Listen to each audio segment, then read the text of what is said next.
শুনুন, এখানে কিছু টাকা আছে, এটা রাখো, কালকে শপিং করে ফেল। আর এইসব চুল দাড়িটা একটু সাইজ করবে, যাতে দেখতে একদম হিরোর মতো লাগে। পারবেন না? ঠিক আছে, কিন্তু টাকা লাগবে না।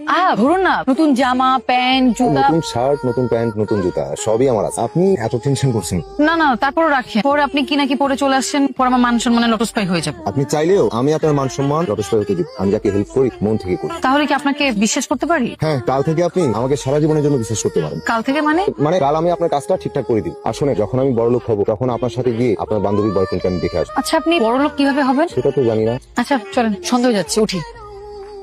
এসব কি হচ্ছে বাসায়? আবার কি হলো? ছেলে নাকি সত্যি সত্যি রিক্সাওয়ালা? সেটা আমি কি করে জানবো? একটা রাতে তো ব্যাপার, শান্ত হও, কাল আমরা বসলেই তো সবকিছু জানবো। আর কতক্ষণ বসে থাকবো? আরে তো অস্থির হচ্ছে কেন? আসবে তো।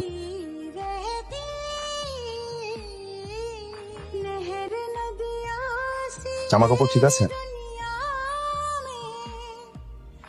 স্যার? এটা আমার বায়োডাটা। তোমার মা বাবা কোথায় থাকেন? কানাডায়। তুমি মা বাবার সাথে থাকো না? বড় বোনের সাথে। এমনিতে কি করো তুমি? দেশে বাবার ব্যবসাটা আমি আর দুলাভাই দেখি। আমি বলতে পারেন এখন দুলাভাইয়ের অ্যাসিস্ট্যান্ট শিখছি আর কি। তোমাদের ঢাকাতে বাড়ি আছে? জি। কয়তলা বাড়ি? আন্টি, বাড়ি তো 4টা, যেটাই আছে সেটা 6 কি শুরু? তুমি কি এখন বিয়ে করতে পারবে? আমি তো এখনই বিয়ে করতে রাজি।